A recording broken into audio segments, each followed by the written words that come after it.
Ah, eu vou ser bem objetivo e bem rápido. Brasil é Israel, amém? Você sabe disso? Ou não? Você já ouviu muito falar isso. Brasil é Israel. Amém? Então, se Brasil é Israel, muitas coisas que Israel viveu, vive, existe um link e um paralelo espiritual com a nação brasileira. Amém? Você entende isso? Se você não entende, você vai entender. E você precisa entender, porque isso é verdadeiro, isso é real. Tem muitas palavras proféticas que o Senhor, o próprio Deus, escondeu Israel dentro do Brasil. Tem várias palavras proféticas disso. Salomão vinha buscar os tesouros nas costas brasileiras, lá no Pará. Se você não sabia disso, fique sabendo. Madeiras eram levadas na nação brasileira. O pau-brasil famoso, ele tinha um outro nome, Barzilai. Salomão vinha buscar essas madeiras aqui nas costas brasileiras. Então, se você não sabe, fique sabendo. Isso é um pouquinho só da vasta ligação da nação brasileira com Israel. E é interessante, né, que quando está tudo bem, está tudo bem. Mas quando o cinto aperta, quando as coisas começam a acontecer, catástrofes e problemas e situações, o povo desespera. Aí eles querem saber o motivo, o porquê que está acontecendo isso. Nossa, mas por que Deus está castigando tal lugar? Por que Deus está fazendo isso em tal lugar? Querido, olha para o seu irmão e fala assim, é simples. Fala para o seu irmão, é simples. Quando Israel desobedecia, vinha sofrimento, vinha juízo. Quando ele obedecia, vinha fartura, vinha bênção. É simples. E nessa linha de Brasil ser Israel e Israel, Brasil, essa ligação, tem vários profetas com palavras fortes, né? Você crê que o profeta Jeremias foi um profeta de palavras poderosas e um profeta de palavras decisivas para a nação de Israel? Amém. Você crê isso ou não? Por diversas vezes ele falou assim, povo, para de fazer isso, para de idolatria, para de servir a outros deuses, para de buscar feitiçaria, para de buscar, de sacrificar para outros deuses, para com isso, vocês vão ser presos, vocês vão ser levados cativos na Babilônia. Se você ler o livro de Jeremias, se você tiver curiosidade de ler, você vai ver o quanto que o profeta Jeremias sofreu, apanhou, foi lançado no poço, foi encarcerado, de tanto que ele avisava, e o rei ia contra ele, e mandava prender, e mandava bater, e mandava surrar. Porém, Israel foi levado cativo para onde? Quantos anos? 70 anos. Sabe quantos anos Daniel tinha? Quando Israel foi levado cativo para a Babilônia? Sabe quantos anos ele tinha? 15 anos de idade Daniel tinha, quando foi levado para a Babilônia. Daniel tinha 15 anos. O que Daniel tinha feito para ser levado cativo?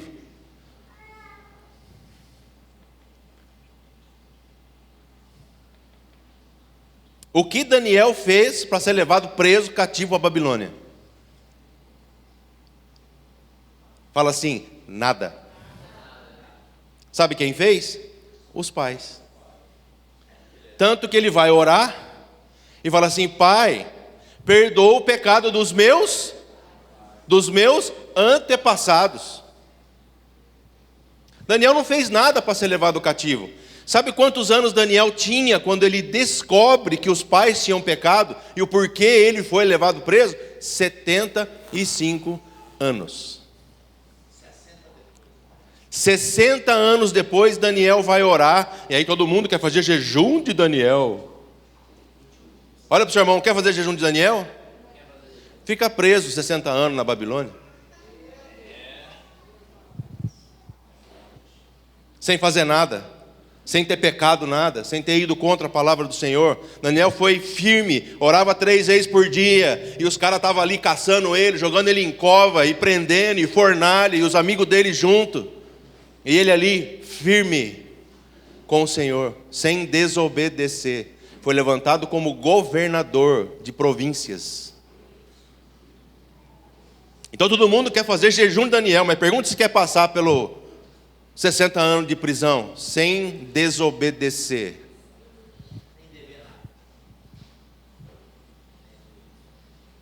Então Daniel falou assim, o que está acontecendo? Por que nós estamos presos aqui? Ele estava com 75 anos, ele vai ler as profecias de Jeremias. O quanto Jeremias avisou o povo, para o povo parar de desobedecer. E foi levado cativo. E a taça de Deus é assim, ela vai enchendo. E Deus vem com misericórdia. A régua sobe, Deus vem com misericórdia. A régua sobe, Ele vem com misericórdia. Ele vem com misericórdia, mas chega uma hora que a taça transborda. E Ele fala assim, parou. E eu provo isso para você biblicamente. Abre para mim Jeremias capítulo 7. Jeremias capítulo 7.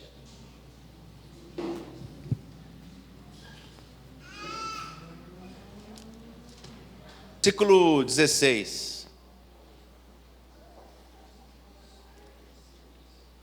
Jeremias 7, 16. Se você for ler a história, você vai ver que Jeremias estava ali apreensivo. Ele estava apreensivo, intercedendo. O subtítulo desses capítulos para frente está escrito assim: a intercessão do profeta não salvará o povo rebelde. Pode ler aí na sua Bíblia que deve ter algo parecido com isso. A intercessão do profeta não salvará o povo rebelde. E aí o Senhor vem e fala assim para Jeremias: e tu, Jeremias, não interceda por esse povo, e não eleves em favor dele um só lamento ou oração, e não insista junto a mim, porque eu não vou te dar ouvidos quanto a isso. É Deus falando com Jeremias. Jeremias, para de orar, Jeremias, eu não vou te ouvir. Eu não vou aceitar a sua oração em favor desse povo. Esse povo é rebelde, Jeremias. Vamos continuar? Não vês tu como essas pessoas agem nas cidades de Judá, nas ruas de Jerusalém? Os filhos ajuntam a lenha, os pais acendem o fogo e as mulheres preparam a massa para fazer tortas. A Deus é chamado o quê? Você conhece alguém com esse nome? E Deus está falando, muda o seu caminho, muda, para de fazer isso. E a pessoa não muda. E aí o Senhor fala assim, Jeremias, nem olha para mim para orar para esse povo. Não vou aceitar a sua oração, não vou escutar você, Jeremias. Você acha que Jeremias era um profeta meia boca? Ou ele era um profeta separado que Deus fala para ele, eu te escolhi desde o ventre da sua mãe, eu te separei, Jeremias. Não tenha medo desse povo, a sua boca vai ser como um trilho que vai esmagar. Então hoje a gente está vendo muita coisa acontecendo na nação brasileira, e a gente precisa aprender a separar as coisas. Uma coisa é unidade, outra coisa é desobediência. Uma coisa é a unidade, outra coisa é a consequência da desobediência. Então tem gente que desobedece, vive uma vida de pornografia, de sujeira, de imundície, e ainda quer colher fruto, ainda quer colher bênção.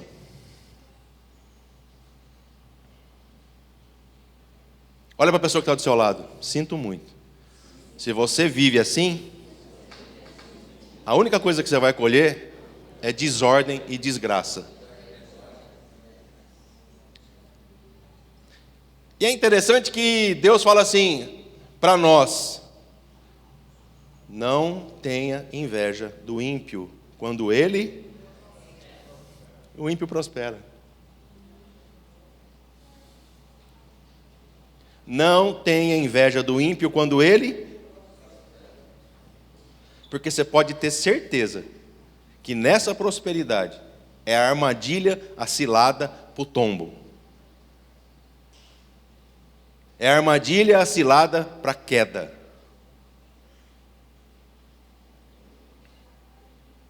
Então não tenha inveja do ímpio quando ele prospera. Se você está passando por luta, por guerra, e tem pessoas que não servem a Deus, que estão prosperando, que estão nadando de braçada, deixa aí. Fica firme com o Senhor. Fica firme na tua palavra. Porque tem gente que vai estar ao seu redor e falar assim: imagina, isso aí não tem nada a ver. Mas no final, quando chegar os dois elevadores, e um subir e o outro descer, aí você bate nas costas da pessoa e fala: desculpa, não tem nada a ver. Conversa com o líder, Yeshua.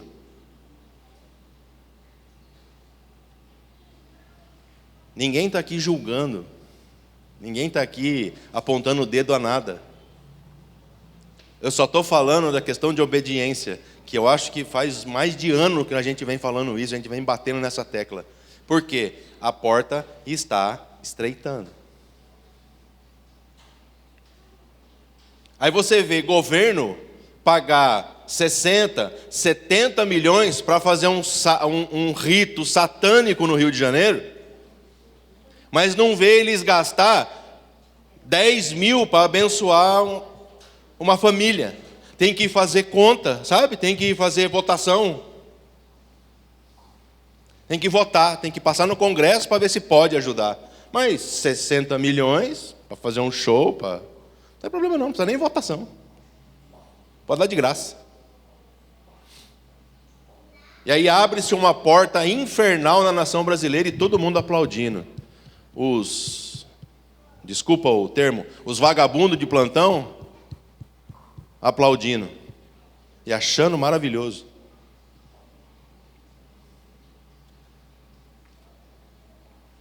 Então você pega pessoas que vêm, acende fogo, usa os filhos para ser cúmplice, de buscar lenha para acender fogo, para assar bolo para a rainha dos céus.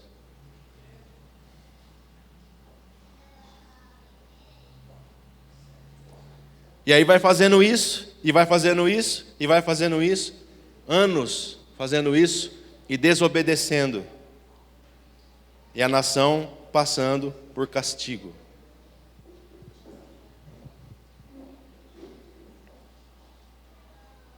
Você acha que essa palavra é só para Israel lá? Ou você acha que essa palavra já foi liberada para alguns estados brasileiros?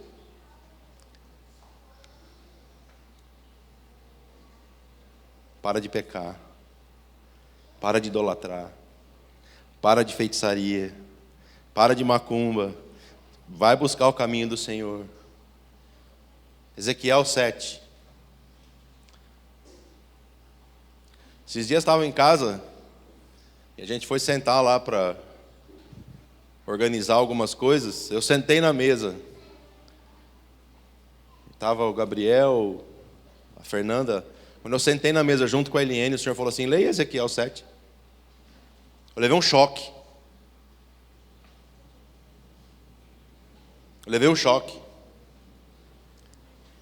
Então veio a minha palavra do Senhor. Nesses termos. Parece advogado falando, né? Veio a palavra para mim nesses termos. Vai lá. Filho do homem, assim diz Yahvé, o soberano Deus, a nação de Israel. Pode ser Brasil? Eis que o fim está chegando, e se abaterá sobre os 4 cantos de Israel. Sul é um canto? No momento, o fim paira sobre a tua cabeça e sobre o teu povo. Eu vou desencadear toda a minha...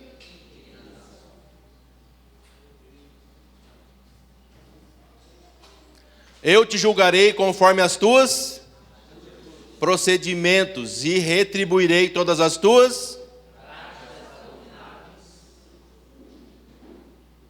Idolatria é prática abominável? Feitiçaria é? Sacrifício de animais para derramar sangue para oferecer a Satanás é prática abominável?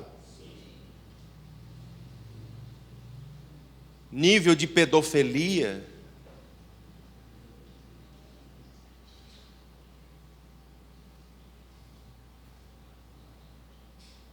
Não olharei para ti com e nem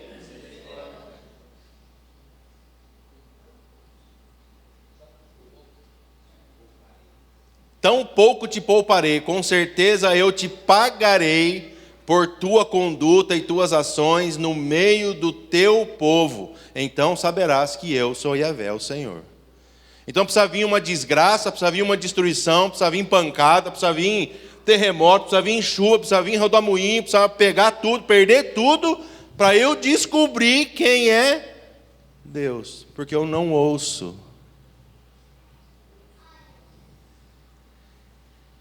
Porque o meu ouvido está cheio de tranqueira. Meu ouvido está cheio de som inapropriado. No CTG esse ano e na Escola do Cordeiro eu falei um pouquinho de frequência 432, que é a frequência pura do céu. Você fala assim, mas de onde você tirou isso? Eu mostro para você de onde eu tirei. Põe aí para mim, Vitor, Jeremias 31. 31. 31, 30. Vamos começar no 30. Ao contrário, cada um morrerá por causa do seu próprio... Os dentes de todo aquele que comer uvas verdes se embotoarão. 31. Dias virão, afirma o Senhor, quando estabelecerei uma nova aliança com a casa de Israel e a casa de Judá. Não será como a aliança que firmei com os seus antepassados, quando os tomei pela mão para tirá-los do Egito, pois eles não honraram o meu pacto, mesmo sendo eu marido divino deles, assevera o Senhor. Eis, no entanto, a aliança que celebrarei com a comunidade de Israel. Passado aqueles dias, afirma o Senhor, registrarei o conteúdo da minha... Aonde? Na minha Torá, na mente deles, e as escreverei no mais íntimo dos seus... Assim serei de fato Deus deles, e eles serão o meu povo. A aliança que Deus está fazendo é a frequência verdadeira, pura, que se você divide por 432 dividido por 8, vai dar os 54 paraxá, que são as Torá, que é as paraxás da Torá, da lei. Eu falei, mas espera aí, isso aí não é o Antigo Testamento. É. Abre Hebreus 10.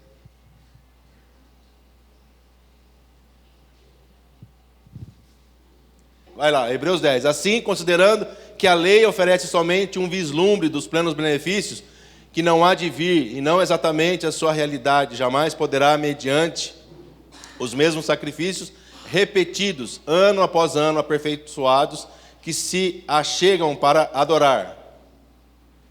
Se não fosse assim, não teriam cessado de ser oferecidos, porquanto, se os adoradores tivessem sido purificados de uma vez por todas, não mais se sentiriam culpados dos seus pecados. Contudo, essa cerimônia de sacrifícios provém todos os anos de uma recordação dos pecados. Porque é impossível que o sangue de touros e bodes remova pecados. Por isso, quando Cristo veio ao mundo, proclamou: sacrifício e oferta não quiseste, mas um corpo me preparaste. De holocaustos e ofertas pelo pecado não te agradaste. Então eu disse: aqui estou, no livro está escrito a meu respeito, vim para fazer a tua vontade, ó Deus. Havendo declarado em primeiro lugar sacrifício, ofertas, holocausto e ofertas pelo pecado não quisesse, tampouco deles te agradaste, os quais foram realizados conforme a lei. Então completou: aqui estou para vir fazer a tua vontade. Assim ele cancela o primeiro padrão para ser estabelecido o segundo. E por essa determinação fomos santificados por meio da oferta do corpo de Jesus Cristo, feita de uma só vez por todas. Ora, todo sacerdote se apresenta dia após dia para exercer seus deveres religiosos, que nunca podem remover os pecados.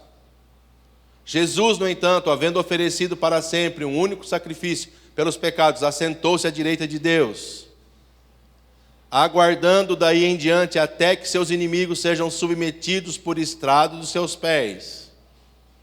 Porquanto, com uma única oferta, aperfeiçoou por toda a eternidade todos quantos estão sendo santificados.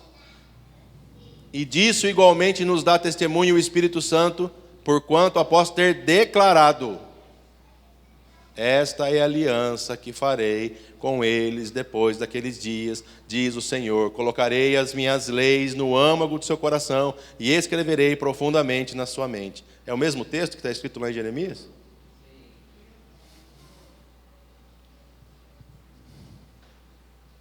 É um link de Novo e Antigo Testamento. O Espírito Santo fez a mesma coisa. Escreve: eis que chegará dias que eu escreverei a minha Torá no seu coração. E é exatamente o que ele está fazendo. É exatamente para onde nós estamos indo. Não tem divisão. Não tem divisão de antigo e novo. Tem uma união.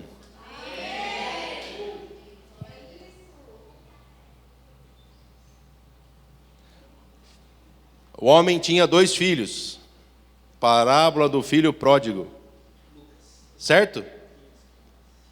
O homem tinha 2. O filho que ficou em casa e o filho que foi.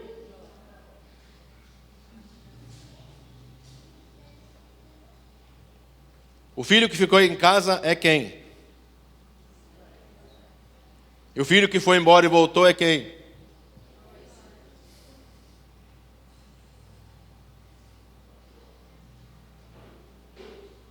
O filho que ficou em casa é Israel. E o filho que foi embora e voltou, olha para o seu irmão assim, fala assim: é você. Sou eu.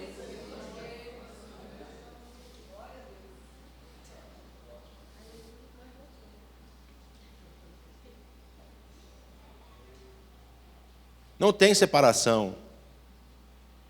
Os 2 são filhos. É que na cabeça do homem, ele põe uma divisão. Não, é antes e depois. Claro. É a nova aliança.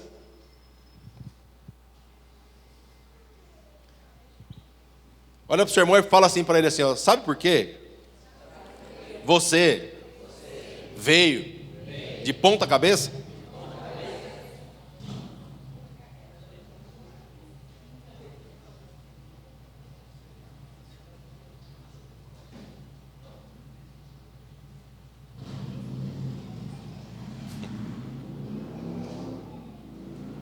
Agora fala assim para ele: é porque você e eu tivemos que nascer de novo para endireitar.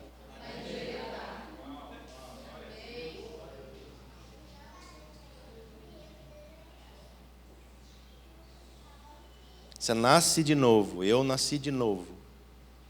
Para ser o quê? Para se tornar o quê? Filho. Nós éramos criaturas.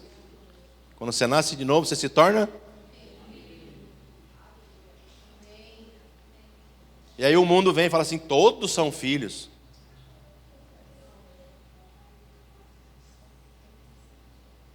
Não são. Tanto que a salvação é para todos, mas a libertação é para filho.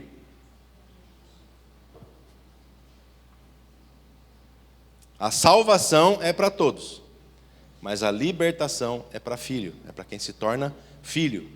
Você pode tentar ministrar libertação para a pessoa que não converteu, que não aceitou Jesus, que não se batizou, ela nunca vai entender. Porque a cabeça dela é a cabeça de criatura.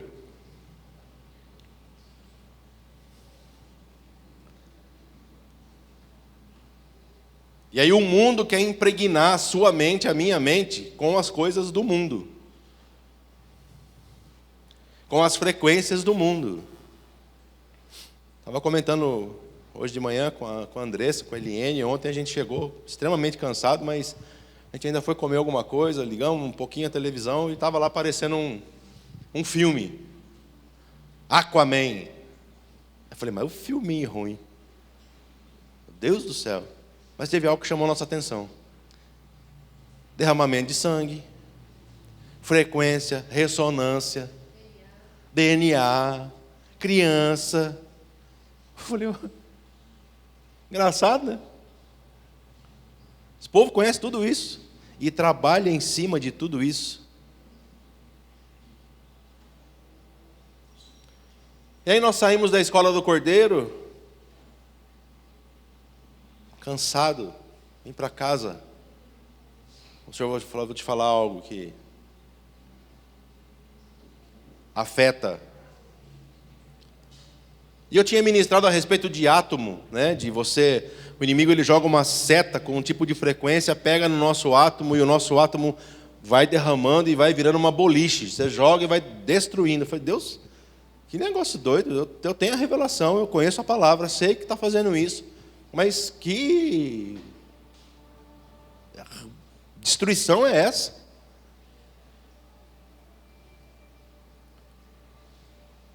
Aí o Senhor falou assim, na madrugada ele falou assim, tem um nervo que você não conhece. Eu falei, qual? Ele falou, o nervo chama vago. Eu falei, o quê? Eu saí do quarto, corri lá embaixo, fui lá pesquisar. Nervo vago. Põe a foto aí para mim. Nervo vago. Ele fica bem atrás da orelha aqui, ó. E ele pega todo laringe, faringe, pulmão, cardíaco, plexo, baço, fígado, rim, pâncreas, intestino. Ele pega tudo, esse nervo. E o Senhor falou assim, basta o inimigo emitir um som e entrar nesse nervo, ele pega todo o corpo.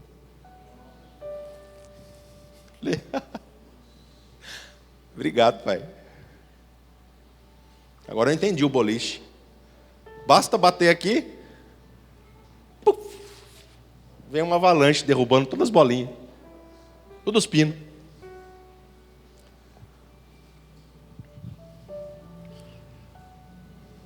Uma pessoa fala com você irritada, o que acontece com o seu coração? É a mesma frequência. Pessoa, você passa nervoso com alguém, seu intestino trava. Você não libera perdão por causa da frequência de raiva, de ódio, o intestino trava, o coração dispara.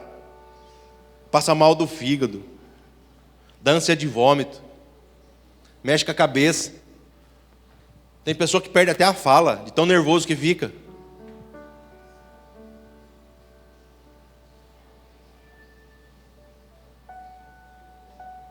Aquela deve ter sofrido tanta burdoada na coisa que ela teve problema nas cordas vocais. O apóstolo Léo orou por ela e liberou isso daí. Verdade ou não?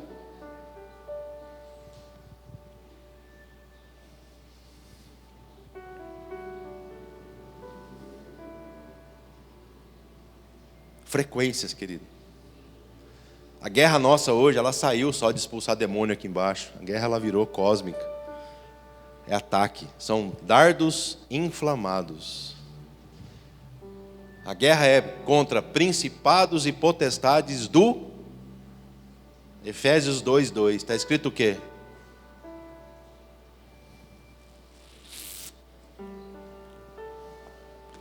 Efésios 2:2. Nas quais andastes no passado, conforme o curso desse sistema mundial, de acordo com o príncipe do poder, nos quais andastes. Põe lá no primeiro versículo. Ele vos concedeu a vida, estando vós mortos nas vossas transgressões e pecados, nos quais andastes no passado, conforme o curso desse sistema mundial, de acordo com o príncipe do poder do ar, o espírito que agora está atuando nos que vivem como?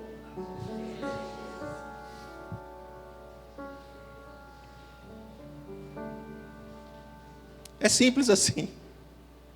Vivem em desobediência? Quem está atuando? O príncipe do poder da potestade do ar. Ele lança uma seta com a frequência de ódio, lança uma seta com ira, rancor.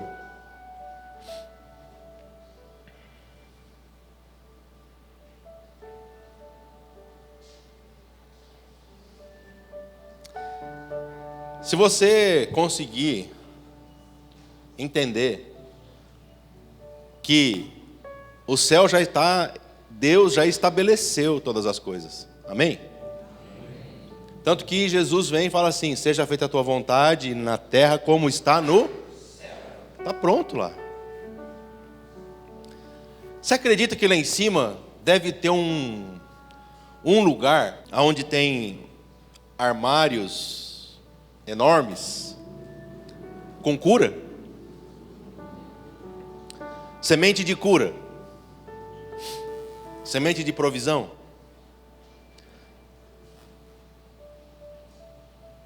Semente de graça.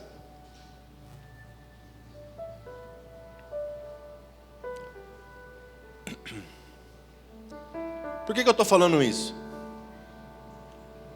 A palavra fala que tudo que a gente semear, a gente vai.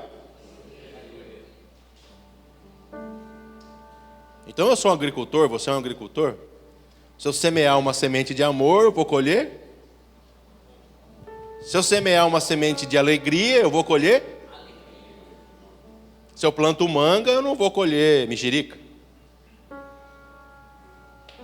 Então no reino dos céus deve ter um armário grande de sementes.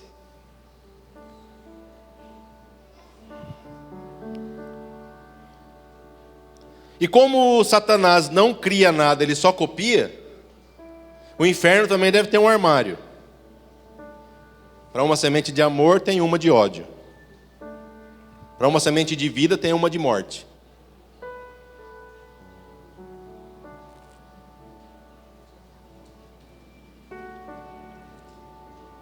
E aí, quando a gente começa a falar de tronos, a gente fala de antagônicos. São os antagônicos.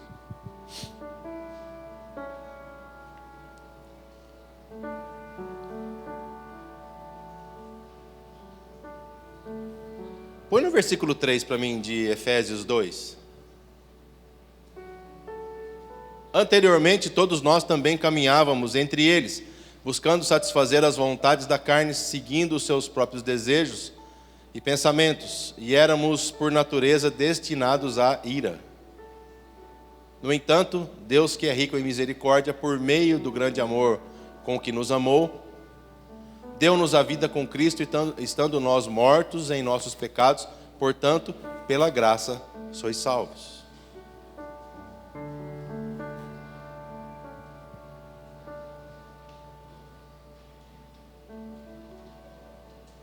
A gente encontra, e nós temos passado por ministrações para tirar de nós as marcas da velha natureza.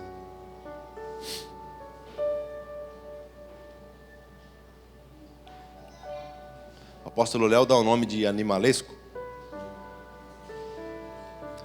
E aí você vai ler,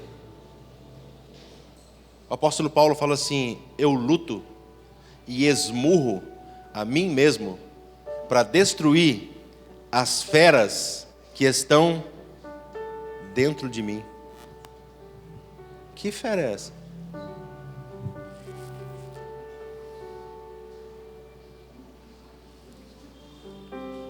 Eu luto contra mim mesmo e esmurro o meu corpo para destruir as feras que estão dentro de mim.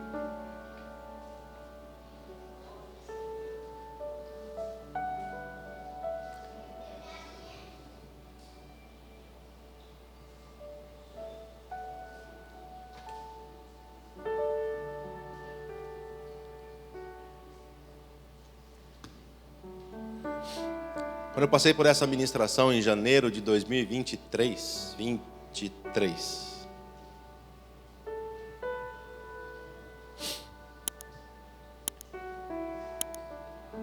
sou um cara, sempre fui um cara manso. Demorava para perder a linha. Mas quando eu saía da linha, a mordida era de um crocodilo.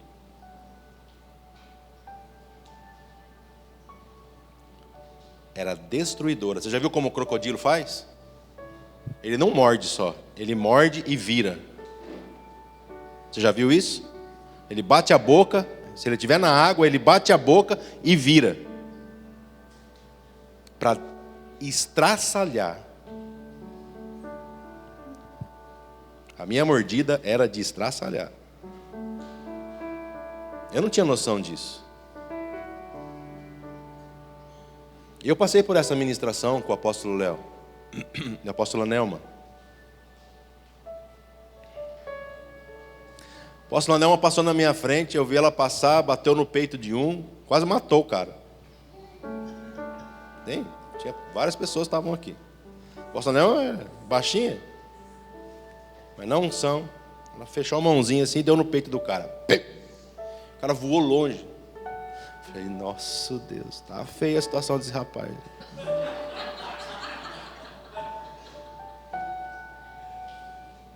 Ela foi para lá, e o apóstolo Léo aqui, ministrando, falando, mansinho, pá, vai mostrando, Senhor, mostra o animalesco, e eu ali.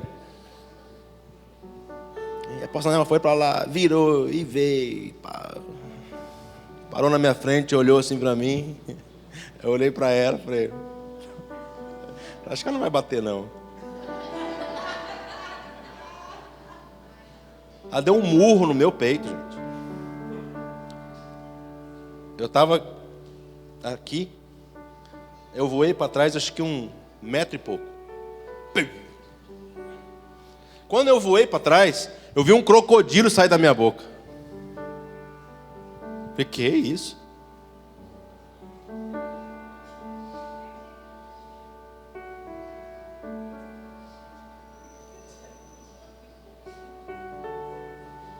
Que é isso? Eu quase que eu entrei lá dentro para ver se tinha mais alguma coisa, se tinha filhote, se tinha mais tinha ovo, alguma coisa lá dentro. Porque... E depois desse crocodilo saiu uma hiena. Falei, o quê? Aquela noite eu não dormi não. Fiquei orando. Deus do céu. Fui orando. E o Senhor me deu uma visão, que o crocodilo tinha sido amarrado com as patas, com as bocas, tinha saído. Eu falei, e a hiena? E a hiena? Eu falei, o que tem a ver a hiena com o crocodilo? Por que o crocodilo não mordeu a hiena? Ele falou, a hiena era que depois que você dava a mordida e estraçalhava, ela ficava rindo da desgraça da pessoa.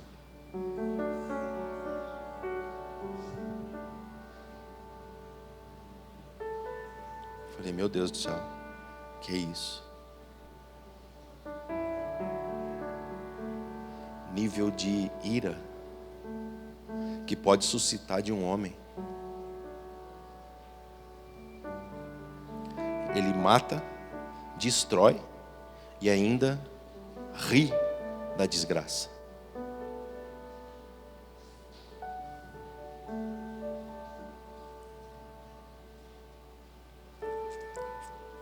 E aí eu orei, eu estava assim, maravilhado, né? Que cabeu um crocodilo dentro de mim,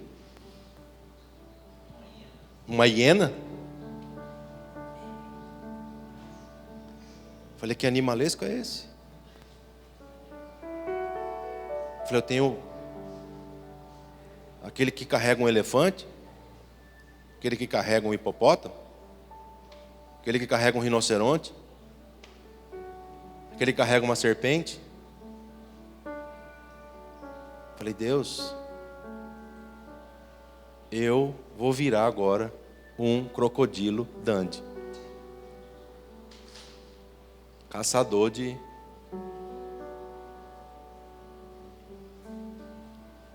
E aí começamos a ver ministrações e pessoas passando por isso. Pessoas sendo libertas dessas questões de coração. Por questões de frequências que vêm dentro da gente, a gente nem imagina, nem percebe. Fui resgatado do império das trevas, e você acha que está tudo bem, eu fui salvo e acabou. Não acabou. Nós precisamos ficar livres das marcas, das digitais malignas que o inimigo vem pôr na gente.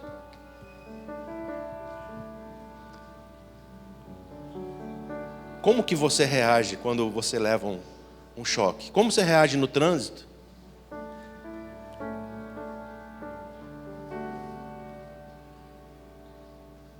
Como você reage quando a pessoa fala algo para você?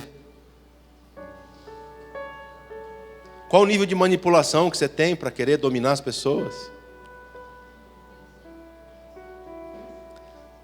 Jezabel era uma mulher debaixo de uma influência de espírito de Jezabel, que é uma serpente manipuladora.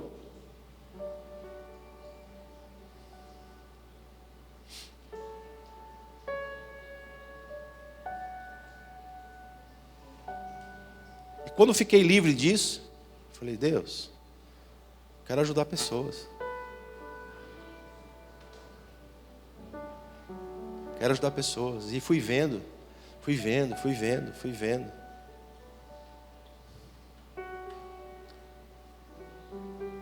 Algumas coisas compartilhando com a Eliane, sabe, recebendo ministração, mas o que importa é um coração quebrantado e contrito, para ficar livre disso, querido. A Eliane estava falando a respeito de marido tratar a esposa tratar marido, vem reflexo nos filhos. Agora tem gente que não quer mudar. Tem gente que não quer mudar, ela quer ficar naquele tipo de vida. E nós temos que respeitar. A gente fala, explica, ensina, mas a pessoa não quer. Ela quer continuar naquela vida errada. Existe algo que Deus não toca, e Ele se chama livre-arbítrio. É escolha. A escolha, olha para o seu irmão e fala assim, a escolha é sua, de querer mudar ou não. A escolha é sua.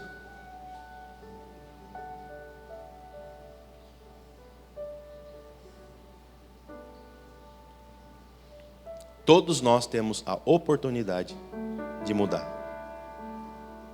E a oportunidade de escolher. Queria que você se colocasse de pé.